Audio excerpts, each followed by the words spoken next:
thank you, Vinod, for that wonderful 10 minutes of taking us into forest. I would request all our...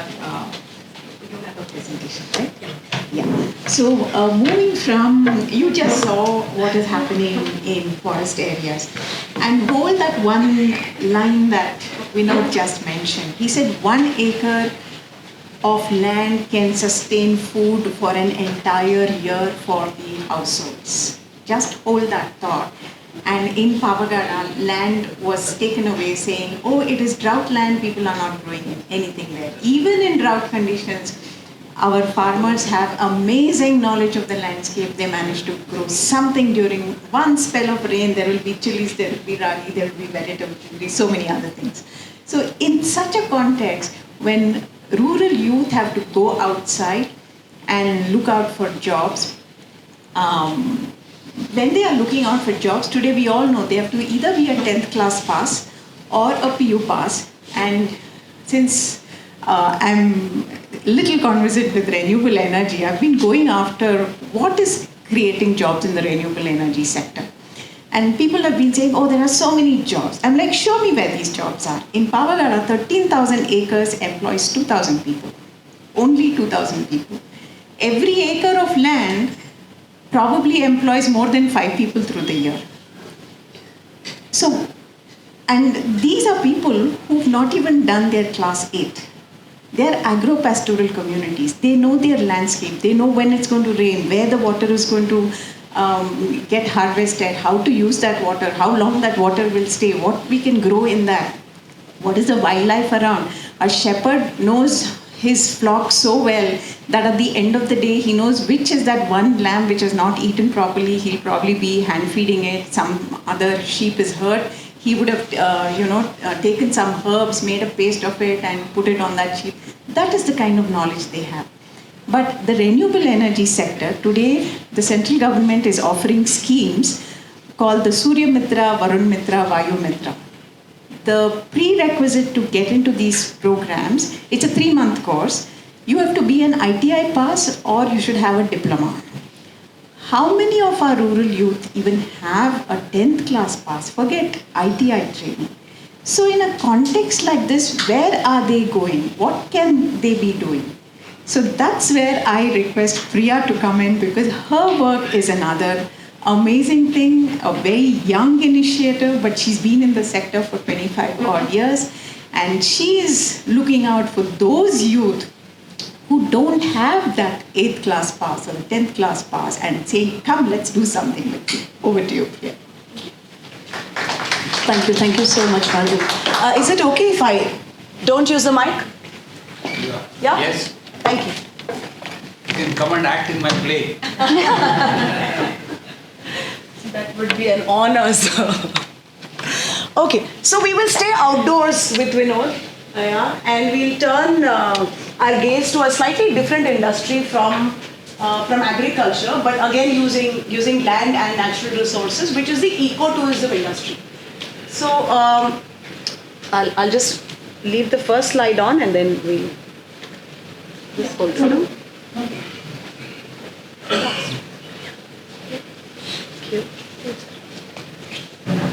Thank you. So the naturalist school is very, very young. Like Madhavi said, we are going to be 3 years old in a couple of months. So bear with us if we may not have all the context that all of you sitting here have, and we probably if you don't hear me, just raise your hand and I'll be loud. I'm happier with that. And the work at Natural School started simply out of a bunch of people who were interested in nature, wildlife, natural history, and wanted to take this to other people around. I've been a WW volunteer for about 25 years, and that's what we did. Apart from our day jobs.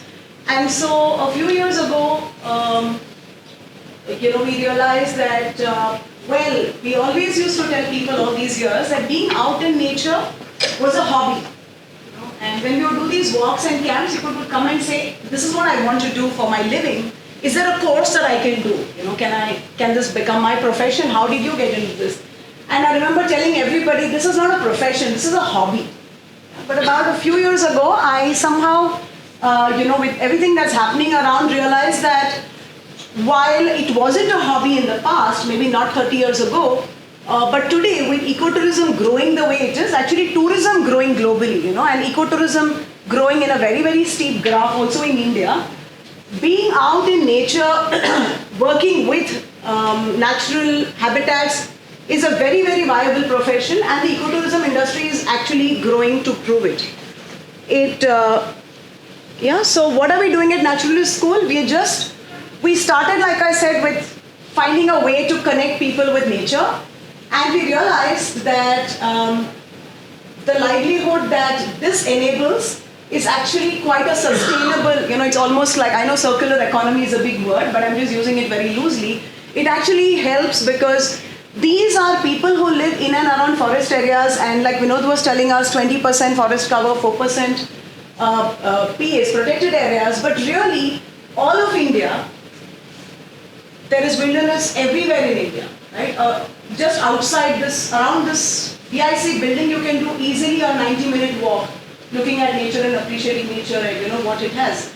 And therefore, when we talk about being out in nature and looking at ecotourism, it's not really limited to just these forest areas, but we are talking about the entire country.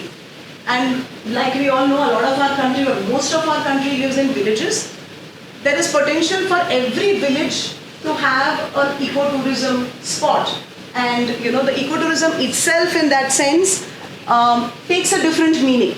While some of you may be very familiar with this, which is eco-lodges, eco-resorts in different parts of the country, name it Ranthambore, Corbett, Kabini, for us, Tadoba and all the other tiger reserves around.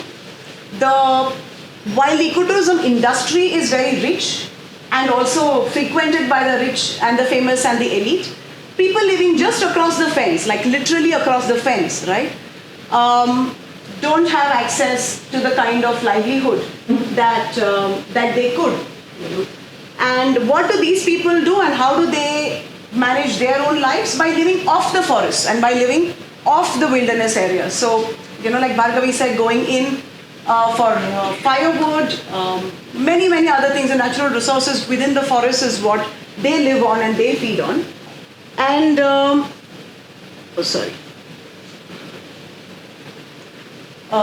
what we learned is, while we started doing these courses purely for nature appreciation, and then to see if we can build a small community of nature guides who could actually tap into this ecotourism industry and take people like us out for a walk, maybe for a boat ride, maybe for a jeep safari. We also saw that this community, which was actually living off the forest, right? One of the programs we had done in 2020, and we were called back in 2023. This was in Chhattisgarh, and we went for a refresher course, and they said, our families have stopped hunting mainly birds and small mammals. Not because of any conservation, not any conservationist didn't come and tell them you have to stop hunting, hunting is bad because, we are all sitting in cities and we think that forests should be saved and you people should not be, poaching. But simply because the forest now became a means of livelihood for them. They wanted to show their guests, right, show off their forest, and they were proud of living where they were. So they stopped hunting the birds so that they could showcase more biodiversity to their guests, and automatically, that kind of also fed in because there were more guests that started going in. In fact, today, this particular place, Kangen Valley, which was probably not as well known as it is today, also with a lot of social media awareness promoted by the forest officer, very young forest officers in many of these places today who are very technology savvy, media savvy, and are doing well to promote sustainable and responsible ecotourism in these spaces. Kangen Valley today, a lot of people in Bangalore itself ask, how can we go there? Where is this place? Can we go and see the endemic Bastar Myna, which is a hill myna for some of you who are into wildlife. And there is a small community there of people that are called Myna Mitra. There is another community of nature guides. There is another community that look after crocodiles. And this little hamlet, right, today is such a beautiful story even for us that it kind of encourages us to do more and more of these programs, and all 25 people who we worked with in 2022 continue to work as nature guides, and they are taking care of the place. And moreover, apart from just being nature guides, they have started ancillary activities like homestays.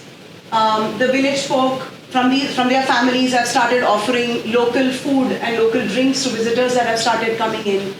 One small group of boys from this set, the picture that you see here, has also started some rafting activities because there is a water body. So a few of them have started that. And they are also making sure that their place is protected. In fact, during the course, I remember we went to this place, which is a cave, which is called Kotamsar. Anybody has visited Chhattisgarh, Bastar, Kange Valley? Okay, lovely place, you should go because you drive through the forest and then you reach popularly a tourist destination. These are caves, they are called Kotamsar caves. And we went to these caves and it just had started drizzling, so we actually went into the cave and we were waiting there. And then when we came out is when we really saw what was around the caves. There were bottles and bottles of Bisleri and Aquafina and whatnot, and it was absolutely a trash.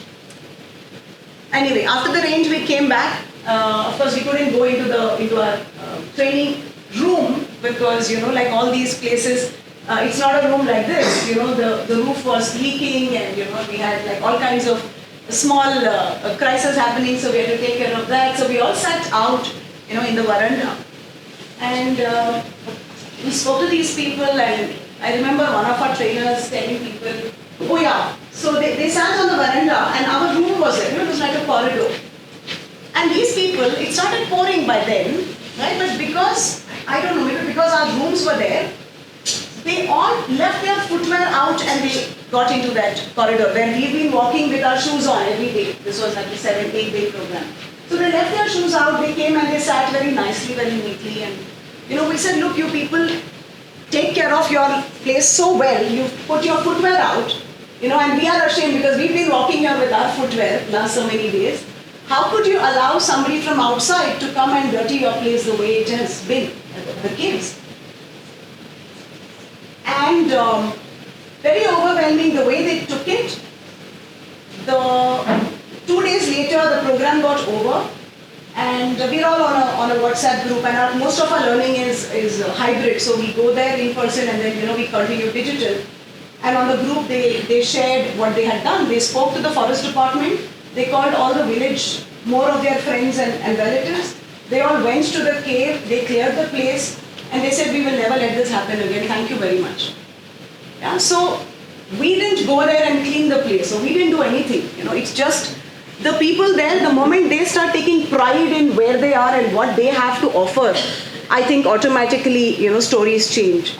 And so skill building has actually been a very, very interesting space for me. I actually come from the corporate side of things. I've been part of the corporate learning and development space where I have met Bablu once long ago. We shall reconnect, Bablu. So this photograph that you see is in Faridabad. Again, these boys and girls, teacher trainees as they are called, I worked with 25 of them. They live in and around Faridabad, and there is an NGO there called Laksh. And Laksh helps these teacher trainees, trainee teachers I think, in their own education. So they come to this foundation, there is a beautiful library, and Laksh empowers them, enables them to study further. So students are right from 12th standard to graduates to postgraduates, and the foundation kind of has one teacher who manages to teach everybody everything, and he enables the older children to teach the younger ones, and so on and so forth. And the way the system is built, first half of the day they come and learn, these trainee teachers. Second half, the foundation encourages them to go and teach village children. They have 8 education centers in the villages around, and it's the duty, it's their job. Second half, they give 3 hours of their time to these village children, and there they said, we have been teaching them a lot of things. Could you come and bring in some amount of nature education? And a lot of these boys and girls who came for the session, they took the entire curriculum and they went back, and over the next 1 year, I think twice a month, they went and they spoke to these children. And some of them now, including this lady you see here, she attended the whole course with her ghungar, right? And first day I didn't want to, they had told me to be careful because you don't want to upset, you don't know the culture of this place. So I was also playing it safe. Second day, third day, I just checked. I was like, why is this? What is this about? And then she said, look, this one person, and he was a coordinator, so he was around. So they said, this coordinator person is from her Sasural village, right? From her in-laws' place. While her husband had passed away within a year of her being married, this gentleman happened to be from her village. So every time he would be in the circle standing in front, her ghungat was almost there, but sometimes, when in a circle she would talk to us, and that's what made me more curious. And she said whenever this person is there, she can't, she can't show her face. And then of course we requested this person and he obliged because he is quite, I don't know if some of you know, he's been in Bangalore also. Sunil Harshana, anybody? Sunil comes to Bangalore very often. He also works in the space of wildlife education. Yeah? So these are the kind of stories that we have been, touching upon, and many of these boys and girls now have become nature guides there. They take visitors who come for bird watching to these places. Yeah, these were 3 words which I'm putting very proudly now, but honestly when we started, we didn't know this is where we were going. We do community capacity building, also fostering a lot of ecopreneurs because of the alternate livelihoods. We also have courses which are accredited with the skill ministry, because in India, nature guides and naturalists were not recognized as a profession by the country. So today it is. We worked across 13 states, and we hope that we will be able to find some nature guides in each of these villages, and hopefully we will be able to work together and make this happen. These are the people behind the scenes, and thank you very much.